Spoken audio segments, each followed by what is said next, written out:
Sorry. Amy के मुंह से अचानक सॉरी निकल गया और उसे खुद भी समझ नहीं आया कि उसने ऐसा क्यों कहा। जैसे ही सबने यह सुना, कमरे में सन्नाटा छा गया। कमरे में बैठे सभी लोग जम गए। सबकी आंखें एक साथ एमी पर टिक गईं। सैम, विकी, एवी और टनाई सब हैरान होकर एमी को देखने लगे, क्योंकि यह पहली बार था। आज तक किसी ने उसे किसी लड़की से माफी मांगते नहीं देखा था। अभी जो हर वक्त मजाक के मूड में रहता था, अपनी हंसी नहीं रोक पाया। वह चहकते हुए बोला, ओ भाई, 9 बॉल पर सिक्सर मार गई मिस लाल तो।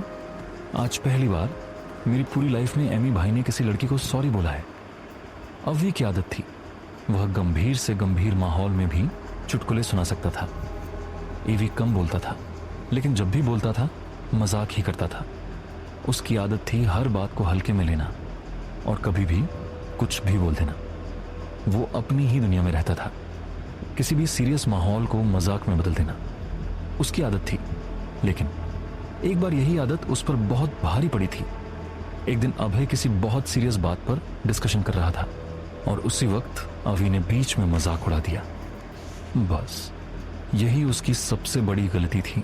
अभय ने बिना कुछ कहे उसे पकड़वाया और सजा के तौर पर उसे नशे का इंजेक्शन देकर ब्राजील के एक छोटे से शहर के सिग्नल पर फेंकवा दिया। जब आवी को होश आया तो उसके शरीर पर सिर्फ एक निक्कर थी और हाथ में एक घड़ी जिसमें सिर्फ वॉइस रिकॉर्डर था। वह किसी से बात नहीं कर सकता था, बस अपनी आवाज रिकॉर्ड कर सकता था। उसने 2 दिन और 2 रात ब्राजील की सड़कों पर भटकते हुए बिताए, अलग अलग भाषाओं में भीख मांगते हुए। हर थोड़ी देर में वह रिकॉर्डर में सॉरी, अभय बोलता रहता था। ऑफिस में अभय ने एक माइक लगवा दिया था जिससे सब उसकी आवाज सुन सकते थे, लेकिन कोई उसकी मदद नहीं कर सकता था। अभय ने साफ कहा था कि अगर किसी ने उसकी मदद की तो 1 घंटे के अंदर वही हालत उसकी भी होगी। उस दिन के बाद से अभय से सब और ज्यादा डरने लगे थे, क्योंकि वह सजा देने में अपने दोस्तों को भी नहीं छोड़ता था। उधर दूसरी तरफ दृष्टि किसी तरह वहां से बचकर निकल आई थी और छुपते छुपाते एक टूटे फूटे मकान तक पहुंची। वह अंदर गई और कुछ देर तक वहीं बैठकर यह पक्का करती रही कि कोई उसका पीछा तो नहीं कर रहा। जब उसे यकीन हो गया तो वह दूसरे कमरे में गई और दीवार की एक ईंट हटाई। ईंट हटाते ही एक छोटा सा छिपा हुआ दरवाजा खुल गया जिससे वह अंदर चली गई। अंदर का नजारा बिल्कुल अलग था। वहां एक आलिशान 2 BHK कमरा था जिसमें हर तरह की सुविधा मौजूद थी। सोफे पर एक लड़की सो रही थी जो आवाज सुनकर जाग गई और तुरंत बोली, अरे तुम आ गई, कल कहाँ रह गई थी? तुम्हें पता है मुझे कितनी चिंता हो रही थी। कंपनी ने तुम्हें फोन भी दिया है, तुमने कॉल क्यों नहीं किया? तुम ठीक तो हो ना? किसी ने तुम्हें देखा तो नहीं? दृष्टि ने धीरे से जवाब दिया, मैं ठीक हूं और सब ठीक है। मुझे किसी ने यहां आते नहीं देखा। सिमी ने राहत की सांस ली और फिर धीरे से पूछा, सैम कैसा है? दृष्टि ने कहा, ठीक है। सिमी ने उसे गले लगाया, लेकिन जैसे ही उसने उसे छुआ, दृष्टि दर्द से कराह उठी। सिमी तुरंत पीछे हट गई और बोली, सॉरी, मैं भूल गई कि तुम्हें बहुत चोट लगी है। चलो तुम फ्रेश हो जाओ, मैं खाना लाती हूं। दृष्टि ने हैरानी से पूछा कि यहां खाना कैसे है? तो सिमी ने बताया कि एक छोटी खिड़की है जो किचन की तरफ खुलती है, जहां शांता खाना रख जाती है। फिर दोनों ने साथ बैठकर खाना खाया और सिमी ने उसे दवा दी, जिसे खाते ही दृष्टि गहरी नींद में सो गई। आवी की बात खत्म हुई ही थी कि पीछे से एक ठंडी आवाज आई, ओ रियली अवी? ये आवाज सुनते ही अवी का चेहरा उतर गया।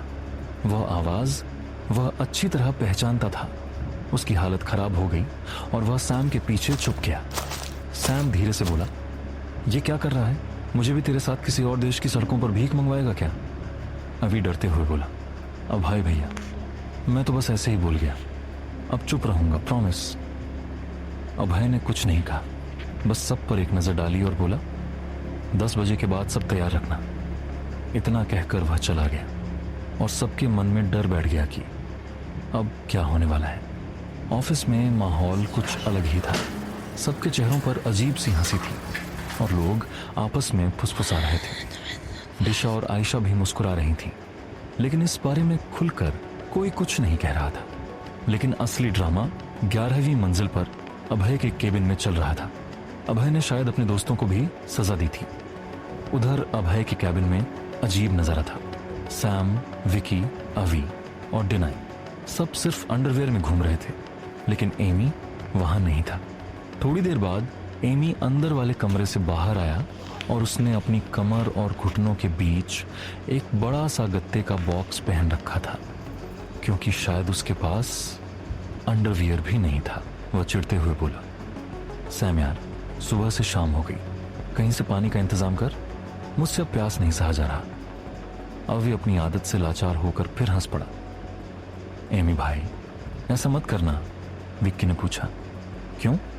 अवी बोला, कहीं ऐसा ना हो कि आप पानी पिएं और आपकी इज्जत आई मीन ये बॉक्स जो आपने पकड़ा है वो नीचे गिर जाए। यह सुनकर सब ठहाका मारकर हंस पड़े। अवी ने आगे जोड़ा, एक बात माननी पड़ेगी, आपने अंधेरे में मिस लाल के कपड़े उतारे और अभय भाई ने हम सबके, वो भी उजाले में। विकी ने मजाक में कहा कि उनके पास तो अंडरवेयर है, लेकिन एमी के पास वो भी नहीं है, और आवी जोर से हंसने लगा। एमी गुस्से में उसकी तरफ बढ़ा और उसकी गर्दन पकड़ ली। तभी दरवाजे पर नॉक हुआ। आज 11th फ्लोर पर किसी को आने की इजाजत नहीं थी, सिर्फ व्योम ही आ सकता था। इसलिए सैम ने कहा, अंदर आ जाओ। लेकिन जैसे ही दरवाजा खुला सब चौंक गए। अंदर व्योम नहीं, बल्कि दृष्टि खड़ी थी। उसने अंदर का नजारा देखा और डर के मारे चीख पड़ी। उसने तुरंत अपनी आंखों पर हाथ रख लिया और भागती हुई बाहर चली गई। एमी चिढ़कर बोला, अब इसे क्या हुआ? तभी आवी हंसते हुए बोला, भैया, आपकी इज्जत नीचे गिर गई। कहानी अब एक बहुत ही दिलचस्प मोड़ पर है। एक